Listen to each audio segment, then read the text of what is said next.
بسم اللہ الرحمن الرحیم۔ السلام علیکم ناظرین۔ صوبائی وزیر higher education and information technology Punjab Raja Yasir Humayun Sarfraz نے تعلیمی اداروں میں انسداد منشیات بارے منعقدہ اجلاس کی صدارت کی۔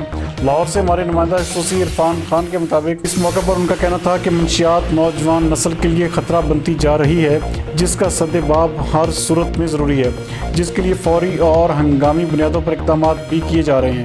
ان کا کہنا تھا کہ اس طرح کی مذموم سرگرمیوں میں ملوث انسان نما درندوں کا کلا کما بھی کیا جائے گا اور نوجوان نسل کو تباہی سے بچانے کے لیے تمام وسائل بروئے کار لائے جا رہے ہیں۔ مزید ان کا کیا کہنا تھا، آئیے دیکھتے ہیں یہ رپورٹ۔ کالجز میں ایلیٹ ٹائپ جو کالجز ہیں وہاں کا لیگل ارینجمنٹ ان پلیس نہیں ہے جب تک یہ ریگولیٹری لائسنسز نہیں دیتے اسکول کو آپریٹ کرنے کے۔ As a condition of the licence آپ ایجوکیشن آپ کرنے پہلے میں ایک ہی نہیں سمجھا ہر اسٹوڈنٹ کا آپ کے پاس ہونا چاہیے۔ ہم نے ان کو لیٹرل ساروں کو لے کے